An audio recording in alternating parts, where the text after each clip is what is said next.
சென்னையில் உள்ள தனியார் நிறுவனம் ஏற்பாடு செய்த வெளிநாட்டினர் பங்கு பெறும் ஆட்டோ சேலஞ்ச் சுற்றுலா பயணம் கடந்த 28ஆம் தேதி சென்னையில் தொடங்கியது. இதில் இங்கிலாந்து, ஜப்பான், ஆஸ்திரேலியா நாடுகளைச் சேர்ந்த 16 பெண்கள், 13 ஆண்கள் என மொத்தம் 29 பேர் கலந்து கொண்டுள்ளனர். இவர்கள் அணியாக பிரிந்து சென்னை, புதுச்சேரி, தஞ்சாவூர், மதுரை ஆகிய பகுதிகளில் பயணம் மேற்கொண்டு நேற்று தூத்துக்குடி வந்தடைந்தனர். தூத்துக்குடி மாவட்டத்தில் உள்ள உப்பளங்கள், பிரசித்தி பெற்ற பனிமய மாதா ஆலயம், முத்துநகர் கடற்கரை உள்ளிட்ட பகுதிகளை பார்வையிட்டனர்.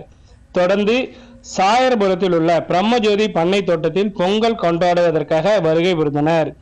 தோட்டம் முழுவதும் கரும்பு, மஞ்சள் குலை, வாழை தோரணங்கள் கட்டப்பட்டிருந்தன. பொங்கல் பண்டிகை கொண்டாட வந்த வெளிநாட்டார் அனைவரும் தமிழர்களின் பாரம்பரிய உடையான வேட்டி, சேலை அணிந்து கொண்டனர். தொடர்ந்து முக்கரும்பிற்கு நடுவே வைக்கப்பட்டிருந்த மண்பானைக்கு பனை ஓலையால் தீ மூட்டினர். பச்சரிசி, நாட்டு சர்க்கரை வைத்து ஒவ்வொரு அணியாக தனித்தனியாக பொங்கல் வைத்தனர். பானையில் பொங்கல் பொங்கி வரும்போது பொங்கலோ பொங்கல் என்று கோஷமிட்ட வெளிநாட்டினர் குலவை சத்தமும் எழுப்பி அசத்தினர்.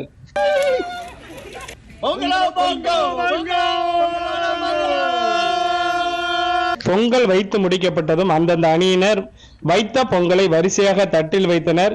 வெளிநாட்டினர் வைத்த பொங்கலை சுவைத்து பார்த்த நம் நாட்டு நடுவர்கள் முதல் 3 அணியை தேர்வு செய்து அவர்களுக்கு பரிசுகளை வழங்கினர்.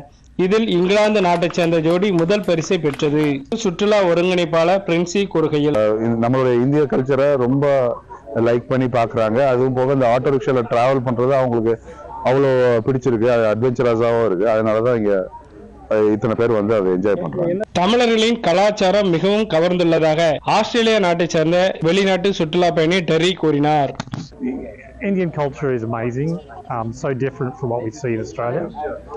So it's really good to be here and experience it. It's great.